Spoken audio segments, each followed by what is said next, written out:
Hello mga Dabarkads, kumusta na kayo? Sana kayo ay nasa mabuting kalagayan. Dito naman po yung lingkod, si Mami Travelits, mag-update sa inyo o mag-reaction sa mga nangyari sa mga showbiz happening. Ruiz talks at Sentro Artista at sa araw na ito ay pag-uusapan natin itong Anti-Cybercrime Prevention Act in relation dito sa nangyayaring mapapakalat di umano ng fake news tungkol sa hiwalayang Dominic Roque at Bea Alonzo. Nung nakakaraang kasing episode ay nagreklamo itong sina Mayor Bullet, Halusos at Congressman Suntay tungkol sa di umano'y paninirang purik sa kanilang mga reputasyon. At para naman magbigay linaw kung ano ba talaga itong cyber libel ay makakasama natin ang isang magaling na abogado, isang profesor ng batas sa 3 universidad. Walang iba po kundi si Attorney Aristotel Aris Valera. Magandang araw, Attorney. Magandang araw, Jay. Salamat sa invitasyon. Magandang araw din sa mga nakikinig sa iyo at sa mga dumadami mong mga followers at tagasunod. Dumami lang yan kasi interesado sila dun sa issue na kung saan noong nakaraang linggo kasi nagpunta dito si Mayor Bullet at si Congressman Bong Suntay at nagsabing, teka lang, nasira yung aming reputasyon dahil nga dito sa mga di umano'y pagpapakalat ng fake news laban sa kanilang personalidad. Magandang usapin ngayon to at talakayin para malaman natin kung ano yung mga karapatan natin as well as our obligations when it comes to social media. Kung sakasakali magkaso sila, ano ba pwede nilang ikaso laban dun sa mga nagpakalat ng fake news? Yung cyber libel, kasi kung babasahin mo yung batas na napaloob sa Anti-Cybercrime Prevention Act of 2012, ang definisyon ng cyber libel kasi doon is any act or omission punishable under Article 353 committed through computer means. So dapat malaman natin ano ba yung Article 353. Ito yung traditional na libel. Pero yung paninirang puri in general, may 3 kategorya yan sa ating revised penal code. Yung una, yung tinatawag nating oral defamation. Ibig sabihin sa pananalita. Yung pangalawa is yung written. Ang pangatlo, ang tawag natin is slander by deed. Ito yung meron kang ginawang aksyon na nakasira sa reputasyon, dangal o dignidad ng isang tao. Ang isang magandang ehemplo nito is sinampal mo yung isang tao sa harap ng publiko. Paninirang puri yun. Ang tawag natin just is maltreatment or slander by deed. Ngayon, kung yung libel is committed through computer means, yan na ang tinatawag nating cyber libel. Pareho lang siya ng traditional na libel. Ang pagkakaiba lang is yung manner of commission. It is committed through computer system or similar means. Okay, so social media yan, So, social Facebook, media. Instagram, at kung Yeah, ano-ano pa internet. mga apps sa internet. Since pag sinabi mong cyber libel, yung pagkakalat exponential kasi maraming tao yung makakabasa. Ang penalty ng cyber libel is 1 degree higher dun sa traditional libel. 6 years and 1 day to 12 years or a fine of 200,000 pesos to 1 million. Kaya nga, kung sinasabi nila ang freedom of expression constitutional right, patatagpuan mo rin din sa konstitusyon na no person shall be deprived of life, liberty, and property. Kaya nga, dapat din proteksyonan ng Estado, hindi lang yung karapatan ng isang tao na magsabi, dapat din protektahan ng Estado yung dignidad, reputasyon at dangal ng isang tao. At tulad yan, yung mga vloggers, yung mga internet news, maraming nagsasabi, bakit, ano pakialam nyo, opinion ko, itong freedom of expression ko, itong mga sinasabi ko, ito. Unang-una, walang absolute right. Lahat ng karapatan mo may hangganan. Kaya nga lagi kong sinasabi, every right carries with a certain obligation. Lalo na pag nasa larangan ka ng serbisyo publiko. Your right to freedom of expression ends when the right to honor and privacy of the person begins. Kailangan may balancing of interest yan. So yung Estado ang nagbabalanse niyan. Halimbawa, sa airport, bawal na sabihin mo may bomba. Hindi mo pwede sabihin na freedom of expression ko rin. Sa kaso ni na Mayor Bullet at yung Congressman Suntay at kay Dominic Roque, kumalat itong mga hindi magagandang kwento tungkol sa kanila. Tingin mo ba pag sakaling magkaso sila, posible ba magkaroon ng probable cause? Bilang isang abogado, Jay, depende kasi there are factors and circumstances. Pero ito, dapat yung 4 na elemento ng krimen, ng libel, dapat nandoon para mahatulan kung sino man yung gumawa. Unang-una, there is a defamatory statement. So, ibig sabihin, nakakasira. Pangalawa, there is publication. There is dissemination to a third person. Hindi privileged communication, hindi yung sulat ko, ibinigay ko lang sa'yo na ikaw lang makakabasa. So, ibig sabihin, merong ibang taong nakabasa. So, there must be publication. Pangatlo, yung tao is identified. So, meaning hindi kailangan dapat pangalanan. The person must be identifiable or identified. At yung pang-apat, there must be malice. Malisyoso. Okay? So, tapos yung manner of commission, di ba? Sabi ko nga kanina, through computer system or similar means, yun na yung cyber libel. Pasok na sa cyber libel. Paano kung ang depensa nila hindi ko naman pinangalanan. Hindi ko naman pinangalanan si Bula. Hindi ko pinangalanan si Dominic. Hindi ko pinangalanan si Bong Sultan. Yan nga yung sinasabi ko, at least identifiable. Kasi for example, to illustrate, sinabi mo, si Mr. A, hindi mo sinabi na si Mr. A, pero sinabi mo, yung congressman ng ganitong bayan, iisa lang naman yung congressman ng bayan na yun. O yung pumunta doon sa programa na may suot-suot na pula at nakasombrero, iisa lang naman yung nakasombrero at may suot na pula noon. At ang test dyan, Jay, is that if the person, yung pinapatungkulan, can identify himself or herself, na siya yun, identifiable. So, pasok na siya doon sa elemento na yon na identifiable or identified. So, in short, no need na sabihin mo si Mr. A, si Mr. B, o si Miss X, o si Miss Y. No need na pangalanan. No need na pangalanan. Basta identifiable, kilala mo na siya yung pinapatunguhan, pasok siya. Pasok sa cyber libel. Pasok siya. Sa tatlo, apat na elemento ng cyber libel. Yes. Paano yung malice? Kung sa ordinaryong tao, ang author, hindi siya broadcast media, hindi siya radio commentator, yung actual malice is presumed sa defamatory statement. So, anong ibig sabihin yan? Ibig sabihin yan, siya ngayon yung magsasabi na hindi malicious. Yung burden of proof is with the person who made this statement, that it is not malicious, that it is for good motives or justifiable ends. Okay? Ngayon, pag ang author o editor miyembro ng media, broadcast media, meron kasi tayong tinatawag na qualified privilege communication doctrine. Okay? Na sinasabi niya na may certain leeway yung mga broadcaster saka media. Siguro, napapaloob na rin doon yung mga vloggers. At influencers. At influencer. Kasi purpose for that is that para masabi nila rin sa loobin nila. Lalo na pag nag-criticize sila sa tinatawag nating public officials saka public figure, di ba? So, kailangan wala silang takot. Okay? So, may certain leeway sa mga theatrical exhibitions, commentaries of broadcast media, etc. etc. Okay. Pero, ang hindi ibig sabihin yan na malaya nilang i-ridicule o i-defame yung person. Yung sinasabi ko kanina na may presumption of malice, mawawala lang yon. Ibig sabihin, masisip yung burden of proof dun sa nag-aakusa. Okay. Kung ako yung nag-aakusa, ako na ngayon magprepresenta ng ebidensya na yung artikulo mo o yung statement mo is defamatory. Okay? So, yun yung pagkakaiba. Lalong-lalo na pag yung subject of the statement or malicious imputation, tinatawag nating public figure. O yung mga person na they attain certain celebrity status because of fame or accomplishment, diba? Pwede mo siyang i-criticize kasi alam mo dito napapaloob yung mga politiko, di ba? Politiko? Celebrity nakapaloob din ba yan? Yes, kasi yung definition ng public figure is any person who has attained a certain fame or accomplishment considered as public figure.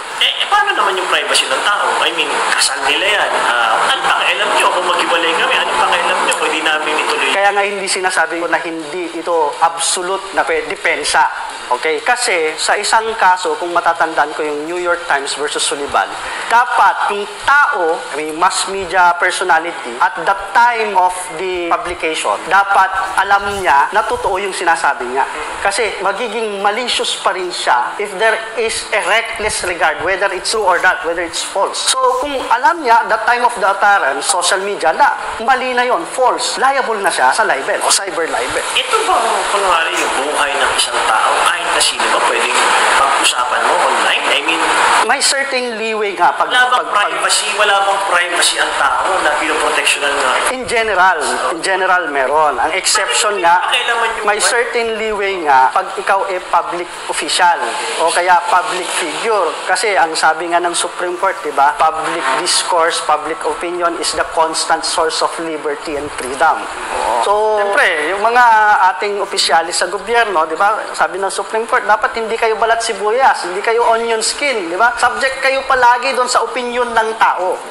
Okay. Because they are celebrity, because they are accountable to the people. But it does not mean na pwede mo nang sabihin lahat na nakakasakit sa ibang tao. There are certain leeways lang. Honest mistake, misapprehension of facts. In the case of Mayor Bullet President Congressman Dominic Roque against possible balak nila sakali lang na magtuloy silang magkaso. May malakas pa silang dahilan. Well, I think they should prove the presence of the four elements, yung sinabi ko kanina.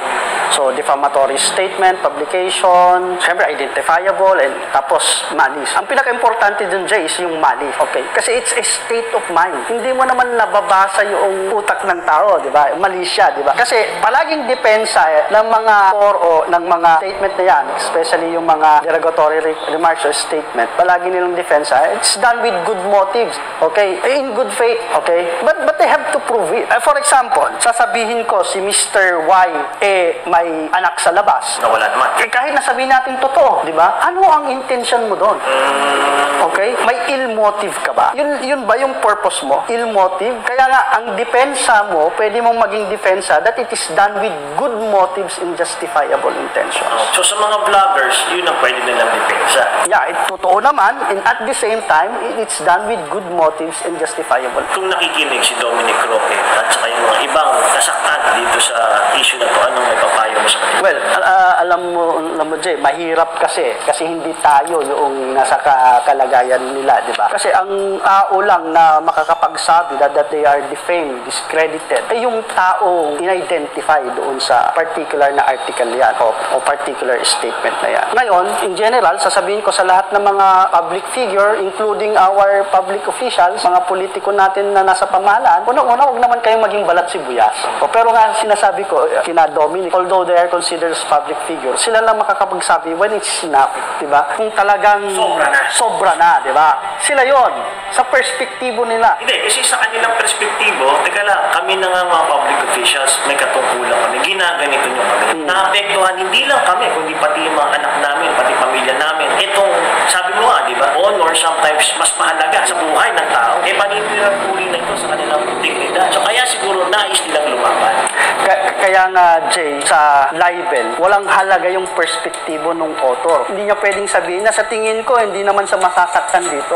Kasi hindi yung perspektibo niya, kundi perspektibo noong tao na pinag-identify niya o pinangalanan niya o yung subject matter ng kanyang artikulo. So, yun ang mahalaga, yung perspektibo ng tao na yun. Diba? Yung statements pa o yung kumalat sa social media, nagkaroon ba ng malaking epekto sa kanyang dangal, dignidad at reputasyon?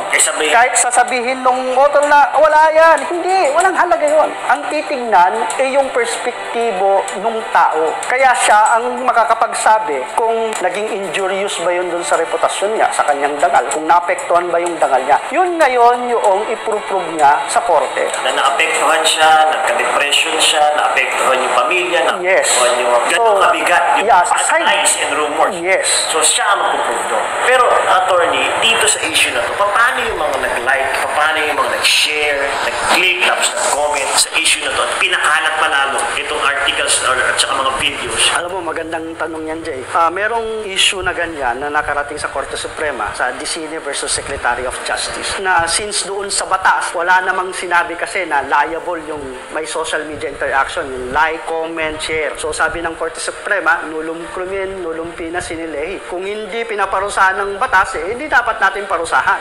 So nasa ating mambabatas na yon kung gagawa sila ng batas para ilagay yon na liable. Currently, hindi sila saklaw ng batas kasi ang saklaw lang ng batas is yung editor at yung author. Pero kung ako ang tatanungin mo, Jay, sa opinion ko, pag sinare mo yon at nagkaroon ka ng sarili mong statement at opinion, inadapt mo lang yung video na yon o statement, tapos naglagay ka na, considered ka na as author. So, ibig sabihin, liable ka. Yun yung opinion ko. Pero since wala pang aktual na kaso na nakarating sa Korte Suprema, kung tama nga yung opinion ko na yon, sa kasalukuyan, wala pa. Maraming mga kahinga ng manood. Maraming nag-share eh. Maraming nag-share sa article na yan at sa videos na yun. So, isipin mo, umabot na million-million yan. Kasi kung sinare mo lang, wala ka namang sariling opinion doon. Sa tingin ko, hindi ka liable. Kasi ang nakalagay nga lang doon sa batas is yung author and editor. Kailangan natin i-define what is the meaning of author in contemplation with the law. Sa mga tingin nila, nasaktan yung pagkatao nila, paano remedy dito? Katulad dito ni Roque at saka ni Mayor Bulla. Saan siya pwedeng pumunta? Ano dapat niyang gawin? O kaya, sino man naging biktima ng fake news news, paano step-by-step process para makakuha ng remedy at justisya? Well, kasi sa hurdles, hindi lang sa cyber libel, kundi sa cybercrime in general, paano mo mapipinpoint kung sino talaga yung pinanggalingan yung article na iyo? Kailangan mo yung assistance ng CIDG sa NBI, especially yung cybercrime division nila, para matrace mo yung IP address, para maikonekta mo na itong artikulo na to o itong defamatory statement na ito na na-post doon sa social media, nag-originate o nanggaling kay ganito. Take note, gaya nga ng kaninang diskusyon natin, ang liable lang yung author at yung nag-share lang hindi liable. Kailangan mong ma-identify kung sino talaga yung author ng defamatory statement na yun. Yun yung karaniwang nagiging problema. Kailangan mong assistance ng cybercrime division ng CIDG o ng NBI para matrace yung IP address. Okay, so pamamagitan nun, sigurado siya talaga yung nagpakalat. Yes, kasi marami instances na minsan sasabihin na, ay dami account lang ni ganito, hindi naman talaga yung, o kaya yung pangalan na yun, ginamit lang yung pangalan ko. Yeah, pero nakikita mo sa video, yung pangalan niya, yung vlogger mismo, hindi yung sapat na ebidensya. Circumstantial, pwede naman natin sabihin na circumstantial evidence. Alam mo, Jay, ang criminal case, tandaan mo, kailangan mo ng quantum of proof na proof beyond reasonable doubt. Walang bahid na pag-aalinlangan. So kung may konting pagdududa, baka ma-acquit pa yung akusado. Pero dito sa kaso na to, ang liable lang yung author and author and editor. Yes, kasi Kung may mapupulot tayong aral, ano-ano itong mga to?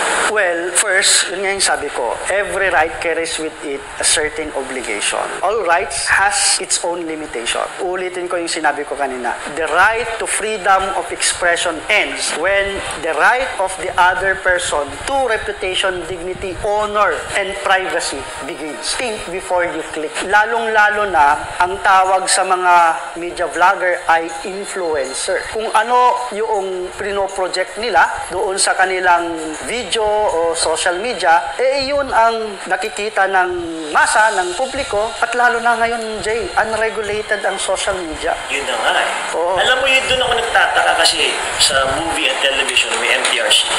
Yes. Sa broadcasting may KBP. Yeah, they can police their own raps, di ba? Policing and regulating. Yeah.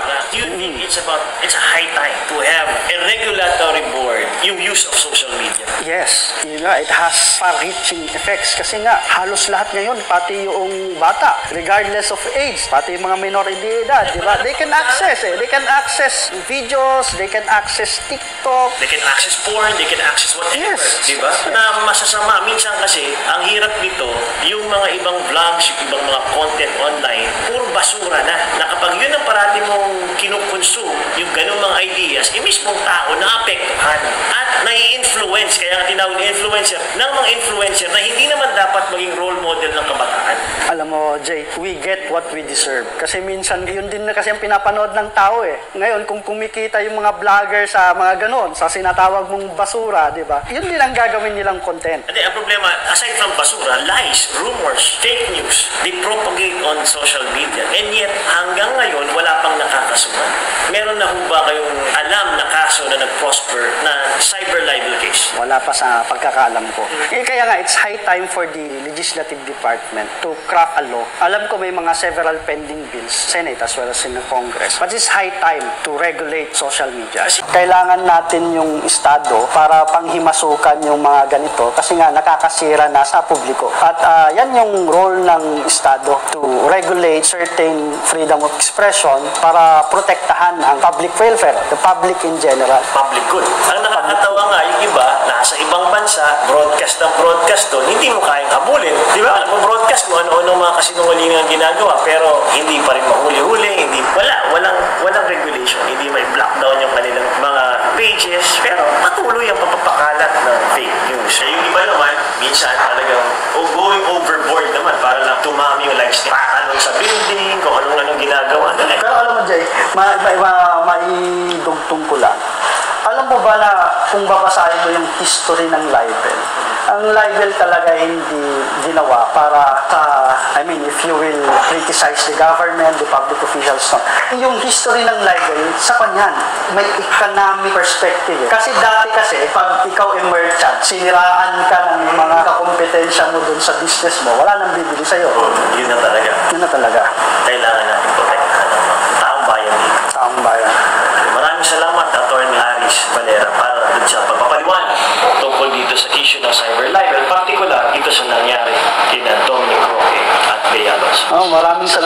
personality. Kaya dapat sana o yung gawin nilang model sa isang media personality. So, maraming salamat mga kaibigan, mga kasentro, sa pagpunood nyo sa amin para maliwanagan ang issue ng cyber libel sa mga nangyayaring issue ng dalawang sikat na personalidad.